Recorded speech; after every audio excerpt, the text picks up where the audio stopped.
misi utama Quran menegakkan tauhid, memerangi kemusyrikan, membebaskan manusia dari ketergantungan kepada benda. Dari situ kualitas sumber daya manusia dimulai. Saya sering ungkapkan selama ini sistem pendidikan kita cuma mengisi otak, bukan membentuk watak. Otak diisi segala macam ilmu, tapi hati kosong, agama rapuh, akhirnya moral rendah. Muncul manusia-manusia yang pintar, cuma sayang tidak benar. Indonesia kita bangkrut, Indonesia kita terpuruk, Indonesia kita sakit sekarang ini, kan ulahnya orang-orang yang pintar tapi tidak benar.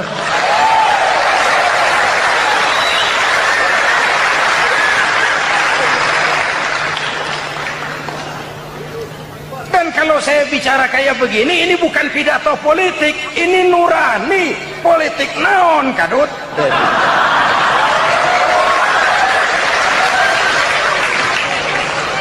Ini nurani, ini tanggung jawab sebagai anak bangsa. Manusia bersuku-suku, ya. Manusia berbangsa-bangsa, memang itu diakui oleh Al-Quran. Min dzakari wa untha wa ja'alnakum syu'uban wa qabaila. Kami ciptakan kamu dari laki-laki dan perempuan. Kami jadikan kamu bersuku-suku dan berbangsa-bangsa. Apa tujuannya? Agar kamu saling mengenal satu dengan yang lain.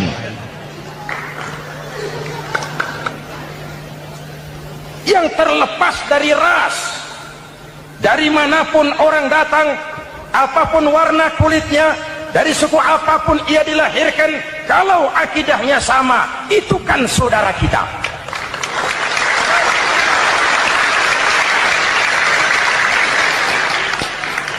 Seperti di masjid, kita tidak peduli dari mana kita datang. Yang datang dari kidul, madep ngulon mang. Yang datang dari sebelah lor, madep ngulon mang. Yang datang dari sebelah wetan, madep kulon mang. Yang datang dari kulon, madep ngulon.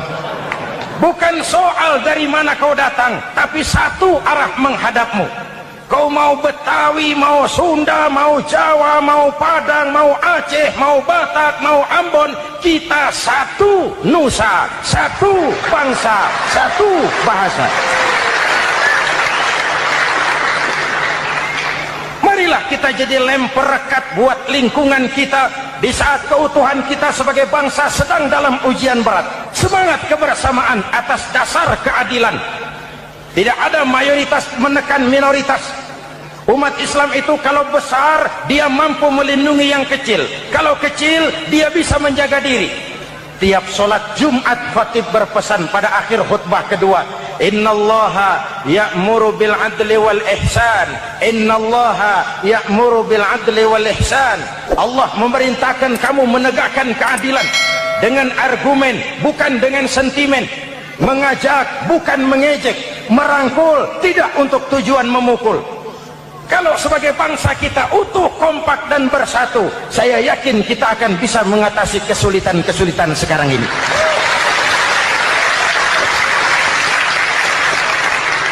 Kan kita prihatin kadang-kadang tawuran antar desa, antar RT, antar RW, antar kecamatan, sampai antar elit di atas.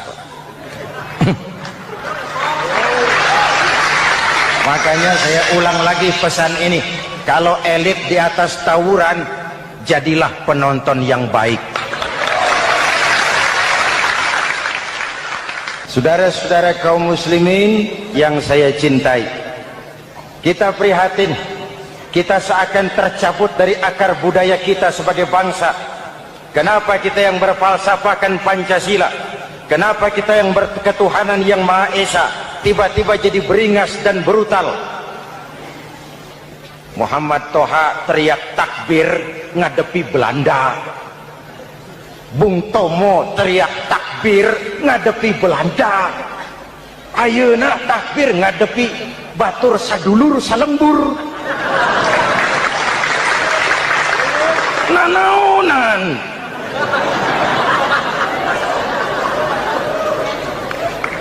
Bung Bung Tomo teriak takbir, Muhammad Toha teriak takbir, yang dihadapi jelas penjajah Belanda. Kita ngadepi saudara sendiri, Allahu Akbar, yang sana teriak Allahu Akbar, setan tepuk tangan di tengah.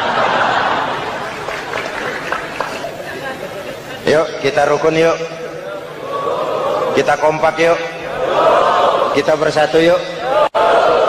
Ada maling ayam ketangkap, disiram bensin, dibakar hidup-hidup. Kok kita bisa begitu? Street justice, pengadilan jalanan mulai tegak. Iyalah kita tidak puas dengan kerja aparat kita, tapi jangan main hakim sendiri. Ini negara, bukan hutan.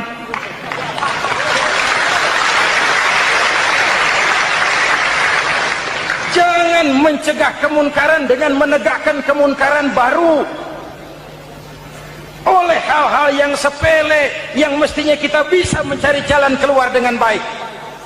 Ayo luruskan saf, rapatkan barisan, satukan langkah, tautkan hati. Kita satu umat yang satu, diikat oleh Al-Quran. Hanya dengan kebersamaan kita akan mampu menata hari esok yang lebih baik atas dasar keadilan dan kebenaran. Al-Quran membebaskan manusia dari gaya hidup sekuler. Quran mengingatkan, awas bung, ada hidup sesudah mati, ada akhirat sesudah dunia. Lebih untung orang yang percaya akhirat daripada yang tidak. Paling tidak hidupnya normatif. Contoh, saudara yakin akhirat ada, lalu saudara hidup baik-baik, menjauhi yang munkar, meninggalkan yang haram, saudara sujud, puasa, jihad, lalu saudara mati. Setelah mati ternyata akhirat tidak ada ruginya. Paling kurang kita sudah dicatat sebagai orang baik. Sebaliknya, saudara tidak percaya sama akhirat, lalu hidup seenaknya, judi, mabuk, zina, nipu orang, korupsi, tenggelam dalam kemunkaran, lalu mati. Setelah mati ternyata akhirat ada. Baik, kemana anjen? Lebih untung orang yang percaya akhirat ketimbang yang tidak. Hidupnya ada rem. Iya pak, saya kepengen banyak uang, tapi kalau main judi nanti di akhirat bagaimana? Iya, saya kepengen jadi orang kaya, tapi kalau korupsi, nipu orang, buka peternakan tuyul, nanti di akhirat bagaimana? Gaya hidup yang berkeseimbangan, ada hidup sesudah mati dan ada akhirat sesudah dunia. Yang keempat, Quran membebaskan manusia dari belenggu kebodohan. Quran ayat yang pertama turun sudah berkata, Iqra, baca, kamu jangan jadi bodoh. Kebodohan menimbulkan kemiskinan, kemiskinan mendekatkan kepada kekufuran. Quran mengangkat harkat, derajat dan martabat kaum wanita. Sebelum Quran turun, sebelum Islam datang, nasib wanita sangat menyedihkan. Dilahirkan hanya untuk melahirkan. Kalaupun berperan, peranannya tidak lebih segitiga. Dapur, sumur, kasur. Kasur, sumur, dapur. Dapur, sumur, kasur. Wanita dilecehkan, sekadar alat pemuas nafsu. Datang Islam, Rasul terenyuh. An-nisa imadul bilad. Wanita adalah tiangnya negara. Jikalau baik wanita, baik negara. Jikalau rusak wanita, hancur negara. Karena wanita, negara jaya. Betul? Karena wanita, negara hancur. Betul? Maka wanita adalah bidadari yang kadang-kadang setan. Kadang-kadang.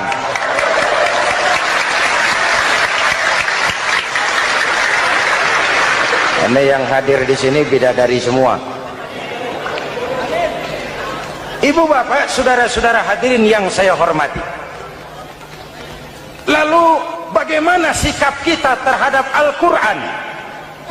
Quran sendiri menjelaskan, "Tsumma awrasnal kitaba alladzina istafaina min ibadina." Kemudian kami wariskan kitab Al-Quran yang kami pilih buat hamba-hamba kami yang terpilih. Luar biasa. umatnya umat pilihan, rasulnya rasul pilihan, kitabnya pun kitab pilihan. Kami wariskan Al-Quran kepada hamba-hamba kami yang kami pilih. Bagaimana sikap mereka setelah menerima Al-Quran? Terbagi tiga. Pertama, faminhum zalimun li nafsihi. Di antara mereka ada yang setelah menerima Al-Quran lalu zalim kepada dirinya sendiri. Diterimanya Al-Quran dengan lidahnya, tapi ditolak dengan perbuatannya. Mulutnya menjunjung Al-Quran, perbuatannya menginjak Al-Quran. Quran bilang ke barat, dia pergi ke timur. Quran bilang ke selatan, dia berangkat ke utara. Quran bilang haram, dia terjang. Quran bilang halal, dia tidak mau. Orang seperti itu tidak zalim kepada Allah, tapi zalim kepada dirinya sendiri. Apakah? Mudah-mudahan kita yang termasuk golongan ini. Amin. Yang kedua, wa minhum muqtasid. Di antara mereka ada yang menerima Quran 50-50, separuh-separuh. Yang enak dilaksanakan, yang berat ditinggal. Padahal pada sisi lain Quran mengajarkan masuklah ke dalam Islam secara total, kafah, jangan separuh-separuh. Golongan yang ketiga, ini yang ideal. Wa minhum sabiqum bil khairati biiznillah. Di antara mereka ada yang setelah menerima Al-Quran lalu berlomba-lomba mengamalkannya, berlomba-lomba melaksanakannya. Jangan sampai yang baca Quran dengan suara merdu dapat piala, yang mengamalkan Quran dengan konsekuen dapat penjara.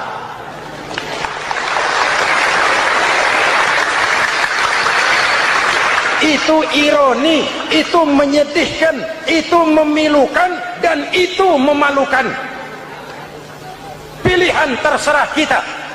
Satu hadis Rasulullah mengajarkan begini, man ja'alal qur'ana amamahu qadahu ilal jannah, wa man ja'alal qur'ana khalfahu saqahu ilan nar. Siapa yang meletakkan Quran di depannya, dijadikannya Quran sebagai imam, Quran akan membimbing dia ke surga, surga dunia, lebih-lebih surga akhirat. Sebaliknya, siapa yang meletakkan Quran di belakang, dibelakanginya ajaran Quran, Quran akan mendorong dia ke neraka, neraka dunia, lebih-lebih neraka akhirat. Quran imam apa makmum? Kita makmum apa imam? Makmum ikut imam apa imam ikut makmum? Makmum ikut imam. Jikalau Quran adalah imam, jikalau kita adalah makmum, ke barat kata Quran, ke barat kita berangkat. Ke timur kata Quran, ke timur kita menuju. Halal kata Quran, itu yang kita ambil.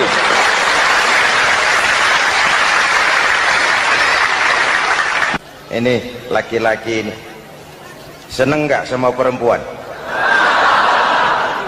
Normal.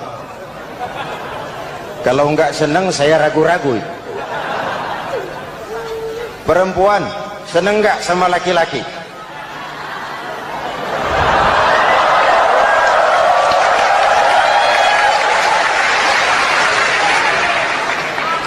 Ini fitrah. Laki-laki suka perempuan, perempuan suka laki-laki. Quran memahami itu. Hai laki-laki, kau senang dengan perempuan. Hai perempuan, kau suka dengan laki-laki. Oke, lewat sini, lewat pintu yang disebut nikah. Kalau kitab suci melarang nikah, itu bertentangan dengan fitrah manusia.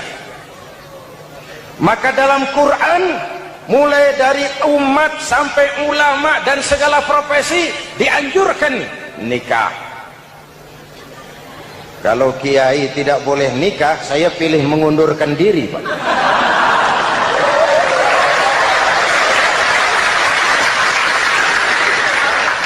Itu bertentangan dengan fitrah. Lagian mubazir dikasih perabotan nggak dipakai.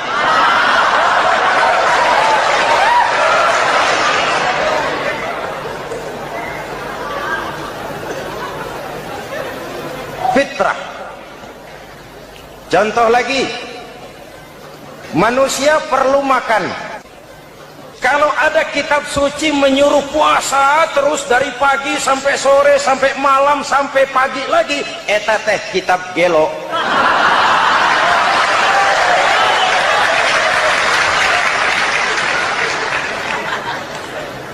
Quran sesuai dengan fitrah, puasa mulai dari imsak sampai datang waktu maghrib.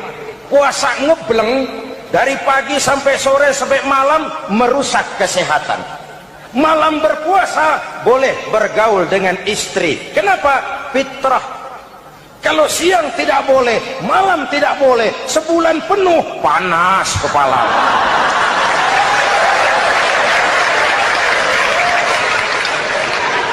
Rontok rambut. Hadirin yang saya hormati, itu yang pertama. Yang kedua, kita yakini Quran sebagai kitab suci karena isinya tidak saling bertentangan, konsekuen, konsisten. Kalau ada satu kitab, di satu ayat mengajarkan Tuhan Esa, di lain ayat mengajarkan tiga, liar itu mah. Bagaimana kitab suci isinya paradoks? Bagaimana kitab suci isinya saling bertentangan? Di ayat manapun sekali Quran berkata Allah itu Esa, selamanya Esa. Isinya tidak saling bertentangan. Lalu yang ketiga, kita yakini Quran kitab suci karena dia bersih dari intervensi manusiawi. Sejak turunnya Al-Quran menantang, jikalau kamu ragu terhadap Quran yang kami turunkan kepada hamba kami Muhammad, kamu anggap itu cuma bikinan Muhammad. Kalau Muhammad bisa, kamu tentu bisa. Baik, bikin satu surah semacam Al-Quran. 14 abad yang lalu tantangan ini turun dan sampai malam ini belum terjawabkan. Pak, barangkali tidak ada yang mau coba. Banyak. Antara lain Musailamah Al-Kazzab, dia mencoba membuat menandingi Al-Quran. Dia buat satu surah namanya surah Al-Fil. Bunyinya begini, bikinan Musailamah. Al-Fil, wa mal-fil, wa ma adraka mal-fil, lahu khurtumun tawil, wa lahu zail. Sudah berbentuk syair. Isinya apa? Al-Fil, gajah. Wa mal-fil, apakah gajah itu? Wa ma adraka mal-fil, tahukah kamu apa itu gajah? Lahu khurtumun tawil, dia punya belalai panjang. Wa lahu zail, dan dia punya ekor. Nggak usah turun ayat begituan, orang tahu.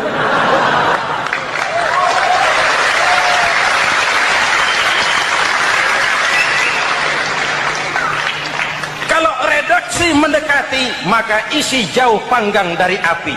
Kitab suci bersih dari campur tangan manusiawi. Maka Al-Quran, ke bahasa apapun dia diterjemahkan, naskah aslinya tetap ikut. Dia boleh diterjemahkan ke bahasa Sunda, bahasa Jawa, bahasa Padang, bahasa Inggris, bahasa Jerman, bahasa Belanda, naskah aslinya tetap ada. Kenapa? Bahasa ke bahasa perbedaannya sering frontal. Kalau dari gelas menjadi gelas, eta mah caket. Dari lem menjadi lampu, itu masih serumpun. Tapi cokot Sunda dengan cokot Jawa itu jauh bedanya. Atos Sunda dengan atos Jawa itu jauh. Ulama Sunda sama ulama Jawa nggak pernah akur kalimat atos ini.